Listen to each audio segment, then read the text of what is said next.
ఎందుకంటే నేను ఏమై ఉన్నాను నా యేసయ్య కృప వల్లే. ఒక దినాన్ని నాదైతే తెలుగు కాదు నేను ఉండేది అప్పుడు, అంటే నా చిన్నప్పటి నుండి చెప్పాలంటే నాది టాటాలో పుట్టాను, ఖరగ్పూర్లో పెరిగాను. ఒకటా రెండా ఎన్నో ఊర్లు. మా నాన్న సబ్ ఇన్స్పెక్టర్ అన్నమాట. ఒక దగ్గర ఉండేవారం కాదు, ప్రతి సంవత్సరం ఒక్కొక్క దగ్గర ట్రాన్స్ఫర్ అయిపోయేది. చదువులా సరిగా ఉండేవి కాదు. అక్కడే అవి చిన్ననాటి నుండి పెరిగి అంతా తెలుగు కూడా వచ్చేది కాదు, అంత హిందీ. వెస్ట్ బెంగాల్ మాది.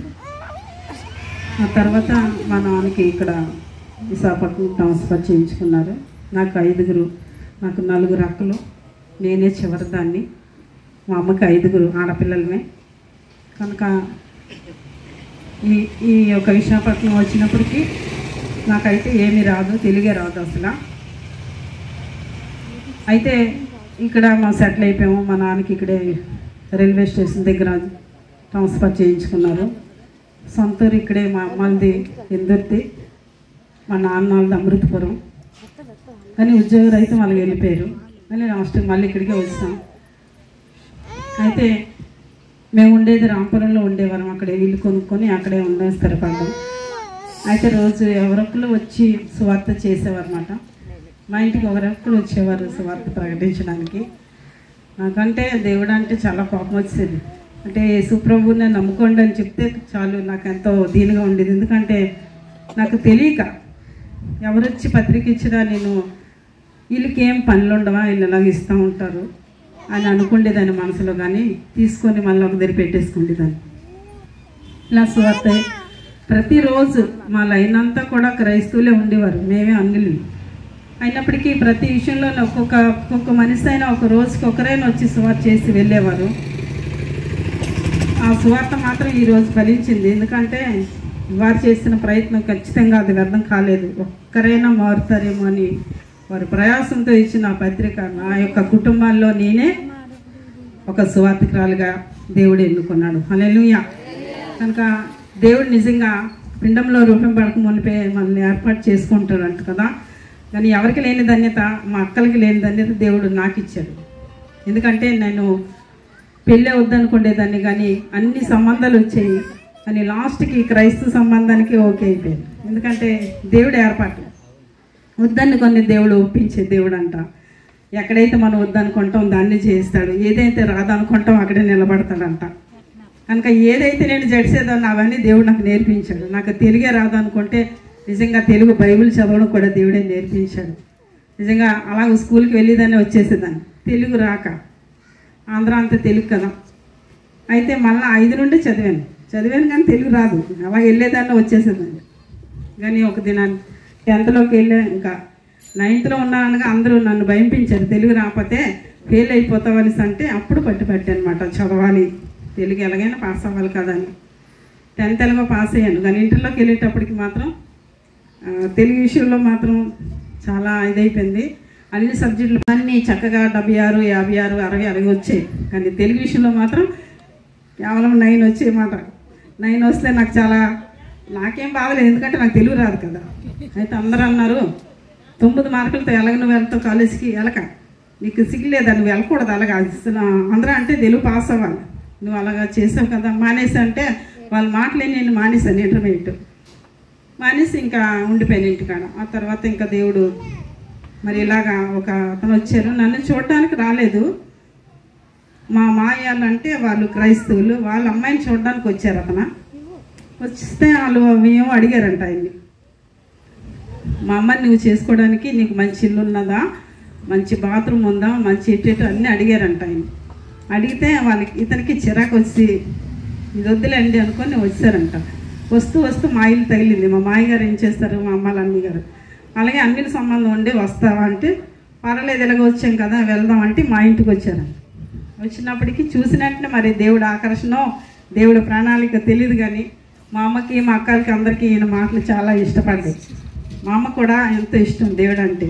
మా అమ్మకి ఎప్పుడు దేవుడు కనిపించేవాడు అనేది. అలాగా మరి ఆ విషయంలో మరి మా అమ్మకు ఒప్పుకుంది కనుక అమ్మ మాట వినాలి కదా. తల్లి మాట వింటే మన జీవితాలు బాగుపడతాయి. హల్లెలూయా. కనుక నేను మరి ఇంకా మా అమ్మ ఏదంటే అదే మా అమ్మని విడిచి అక్కడికి వెళ్ళేదాన్ని కాదు, మా అమ్మని గట్టి పట్టుకొని ఉండేదాన్ని. ఎప్పుడున్నో పెళ్లి చేసుకుంటే అమ్మని వదిలేయాలి కదా అని చేసుకుండేదాన్ని కాదు, అంత ఇష్టం ఉండేది. కానీ తల్లి మా లాస్ట్కి మా అమ్మ ఇష్టం మీదే వివాహం జరిగింది. అది కూడా బాప్టిజం అంటే నీటిలో ముంచేస్తారంట, అంటే అది కూడా భయం వేసింది నాకు. నేను తీసుకోను, నాకు బొట్టు అంటే చాలా ఇష్టం. నేను అలాంటి పనులు చేయను. పెళ్ళంటే చేసుకోమంటే చేసుకుంటాను, కానీ బొట్టు తీయడం ఇవన్నీ నా వల్ల కాదు. నాకు నీళ్ళంటేనే భయం, నీటిలో ముంచేస్తారంట. నేను అసలు తీసుకున్నాను. పర్వాలేదని మెల్లిగా ఎలాగో తీసుకెళ్ళి ఒక చిన్న కుండీలో ముంచి తీస్తారు. నాకు అది తెలియలేని విషయం, అన్ని దేవుడి విషయంలో అలా జరిగిపోయి. అయితే అది ఎలాగో బాప్టిజం అయిపోయింది. పెళ్ళి కూడా దేవుడి పెళ్ళి దేవుడు చేశాడు నాకు. అన్నిల పెళ్ళి చూసేటప్పుడు నాకు ఒక భయం వేసింది. అన్నిలకి ఏం చేస్తారంటే, మా అక్కలు నలుగురికి మా ఇంటి దగ్గర మా నాన్న పెళ్లి చేశారు. ఒక స్నానాలు చేసేటప్పుడు పబ్లిక్గా రోడ్డు మీద చేస్తారు కదా, అది నాకు ఇష్టం ఉండేది కాదు. ఇదేంటి వాళ్ళిద్దరిని తీసుకెళ్ళి రోడ్డు మధ్యలో నిలబెట్టి అందరూ నీళ్ళే పోసేసి అలా చేస్తూ ఉంటారు అంటే నాకు అదొక భయం వేసేది అన్నమాట. వాళ్ళకి ఏటేటో రాసియడము, అందులోనే ఏమో రకరకాలు బురదలు ఇవన్నీ. ఆ పెళ్ళి అంటే నాకు చాలా కోపం వచ్చేది. మా నలుగురు అక్కలకి పెళ్ళి చూసిన తర్వాత పెళ్లి మీదే విరక్తి వస్తుంది, ఇలాంటి పెళ్ళి చేసుకోకూడదని. కానీ దేవుడు ఆ విషయంలో కూడా నాకు దేవుడు పెళ్ళే చేశాడు. దేవుడి పెళ్ళి ఎంత బాగుంటుందో, అక్కడ ఏమీ అందుకో, డాగులు గిగులు చక్కగా నీట్గా తయారయ్యి స్టేజ్ మీద కూర్చోడమే. మీరు కూడా దేవుడి పెళ్ళే చేసుకోండి. అన్నిల పెళ్ళి చాలా కష్టమైనది, అలా నలిగిపోవడమే, కానీ దానిలో ఏ ప్రయాసం ఉండదు. కనుక దేవుడి పెళ్ళి చాలా శ్రేష్టమైనది. అలాంటి పెళ్ళి దేవుడు నాకు చేశాడనమాట. హల్లెలూయా. కనుక ఇలాగా నా జీవితం ఎలాగ అయిపోయిన తర్వాత నేను దేవుడు ఎంతగానో ఇష్టపడలేనప్పటికీ కూడా దేవుడు నన్ను ఆకర్షించుకొని ఈరోజు ఏమీ రాలేని దాన్ని నన్ను ఒక దైవజనరాలుగా దేవుడు నాకు ఒక బిరుదిచ్చాడు. అని అందుకే కుమార్తెలు పేరు పెట్టాడు కంటే శ్రేష్టమైన పేరు పెట్టి ఉన్నాను. అది కొట్టివేయబడదని దేవుడు చెప్పిన రీతిగా నిజంగా నాకు ఏమీ రాలేని దానికి, తెలుగే రాలేని దాన్ని. యేసయ్య నాకు తెలుగే రాదు కదా, నా ఆత్మీయ తండ్రి దగ్గర అప్పుడు రోజు చర్చికి వెళ్ళి కూర్చుండేదాన్ని. కానీ నా అలంకరణ ఏం మారలేదు, ఏమీ తీయలేదు. నేను అనుకున్నాను కదా ఏమీ తీయకూడదని, అన్నీ పెట్టుకుండేదాన్ని. ఏ చీర కడితే ఆ చీర గాజులు, ఆ చీర గోల్డ్ రంగు, పారాన్, రోజుకి పారాన్ పెట్టుకుంటా. రోజుకి ఇలా అలంకరణలు మాత్రం చాలా ఎక్కువ ఉండేది. నన్ను చూస్తే ఇప్పుడు అందరూ అంటారు ఇలా మారిపోయేవేటం అంటారు. అలా ఉండేది. వీళ్ళు కూర్చుండి దాన్ని ఆత్మీయ తండ్రి, నాకు వివాహం చేసిన ఆత్మీయ తండ్రి అన్నారు. ఒకరోజు అన్నారు, నువ్వు ప్రేయర్ చేయరా అన్నారు. నాకేం ప్రేయర్ వచ్చి, నాకు ప్రార్థనే రాదండి అన్న. అదేంటి అలాగా ఇన్ని రోజులు సమాసం చేసావు, పెళ్ళయి 3 సంవత్సరాలు అవుతుంది, ప్రార్థన రాదంటావు ఏంటంటే, నాకైతే రాదండి, ఏదో అలాగొచ్చి కూర్చొని వెళ్ళిపోతున్నానంటే, అయితే నువ్వు చర్చికి రావడం మానేసే అన్నారు. అంటే నాకు బాధ అనిపించింది. నేను చర్చికి దేనికి వెళ్ళేదాన్ని అంటే, వెళ్ళి కూర్చొని వచ్చేయడానికి వెళ్ళేదాన్ని.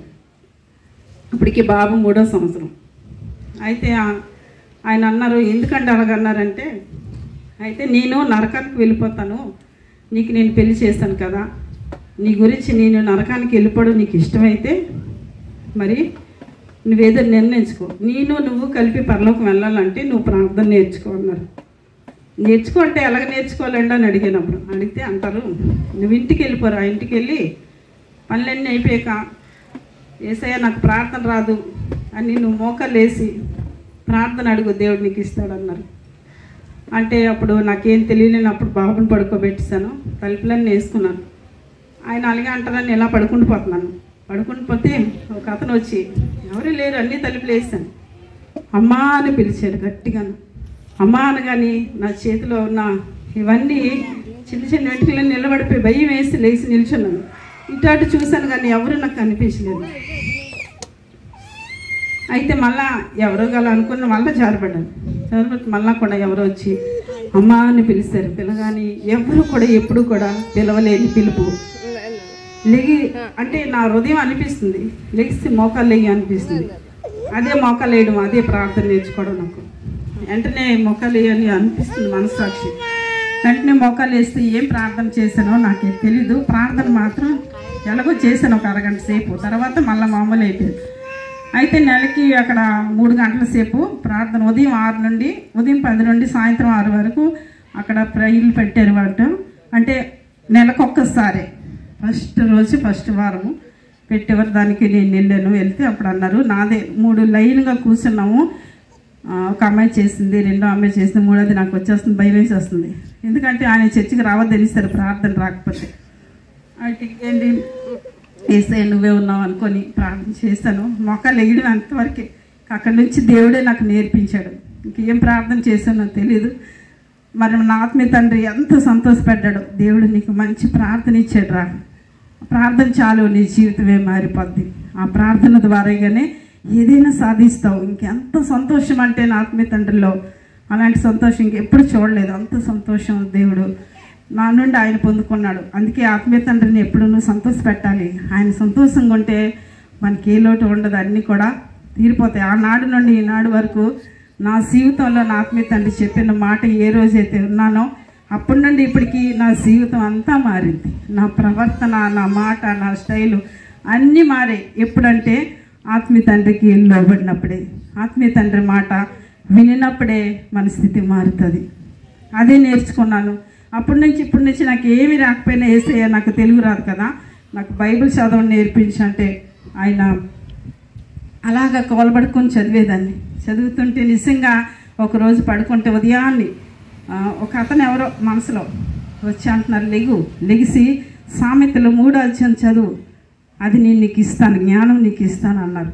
అయితే వెంటనే ఉదయాన్నే తెలుగు రాగానే చూశాను. నాకు తెలియదు సామెతలు ఎక్కడ ఉంటాయో. మా ఆత్మీయ తల్లి దగ్గర పరిగెట్టుకుంటూ వెళ్ళాను. సామెతలు అంట 3వ అధ్యాయం లగమన్నారు, నీ జ్ఞానంతో నింపుతాను అంటున్నారు. ఒకసారి నాకు చెప్పాంటి అంటే మా ఆత్మీయ తల్లి అన్నారు, ఇంకేమి దేవుడు నీ జ్ఞానంతో నింపాడురా, నీకేం పర్వాలేదు, దేవుడు అన్నీ నీకు నేర్పిస్తాడు. ఇంకా ఆ రోజు నుండి తెలుగు ఖచ్చితంగా చదవడం వచ్చింది, ప్రార్థన కూడా వచ్చింది. నిజంగా ఆత్మీయ స్థితిలో ఎదగడమే చాలా శ్రేష్టమైనది. ఈ శరీరంగా లోకానుసారంగా అన్నీ ఉండొచ్చు, కానీ ఆత్మీయ స్థితిలో ఎదుగుదల లేకపోతే పరలోక రాజ్యం వెళ్ళలేవు కదా. కనుక మనం నేను ఎక్కడైతే నేర్చుకున్నానంటే నా ఆత్మీయ తల్లి దగ్గర, నా ఆత్మీయ తండ్రి దగ్గర నేర్చుకున్నాను. నా తండ్రికి అన్నీ ఉన్నాయి, పెద్ద సబ్ ఇన్స్పెక్టర్, కానీ నాకు రక్షణ ఇవ్వలేడు కదా. కానీ నా ఆత్మీయ తండ్రి మాత్రం నాకు రక్షణ ఇచ్చాడు. నాతో పాటు అనేక ఆత్మలు కూడా దేవుడు ఇచ్చాడు. ఏమీ రాలేని నన్ను సేవకు దేవుడు పంపించాడు. ఎక్కడంటే చేపలు అన్నవారు, మీకు తెలుసా?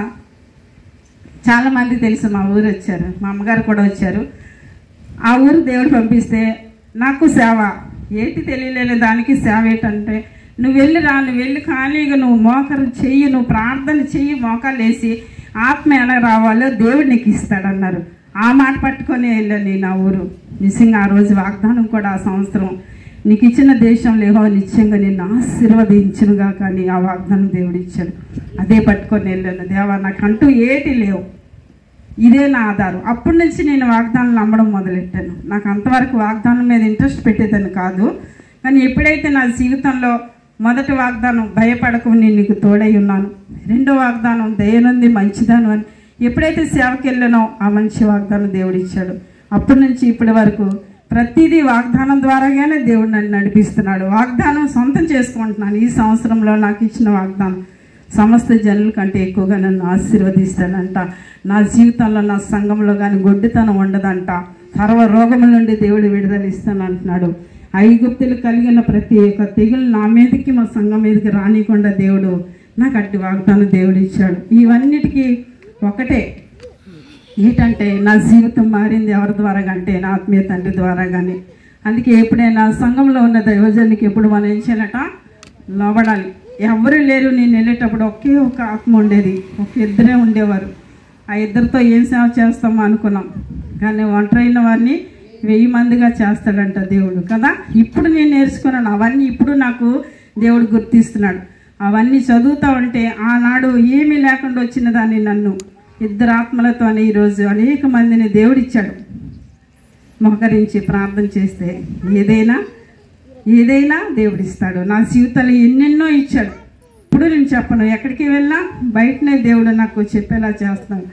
కానీ అన్ని విషయాల కన్నా నాకు దేవుడిని ఎరగడమే గొప్ప భాగ్యం. ఆ భాగ్యం నా అక్కలకి లేదు, నా ఇంటికి లేదు, కానీ దేవుడు నాకు ఇచ్చాడు.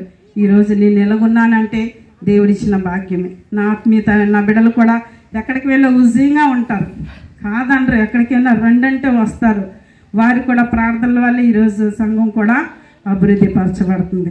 అన్ని విషయంలో నా పరిస్థితి, నా స్థితిని దేవుడే మార్చాడు. మన ఇంట్లో అన్నీ ఉండొచ్చు, బంగారం అన్నీ ఉండొచ్చు, ఆస్తిపాస్తులు ఉండొచ్చు, కానీ దేవుడు లేకపోతే అదంతా శూన్యమే, వ్యర్థమే. అవన్నీ మన వెంట రావు. వచ్చేది ఒకటే, ఏమొస్తుందంట?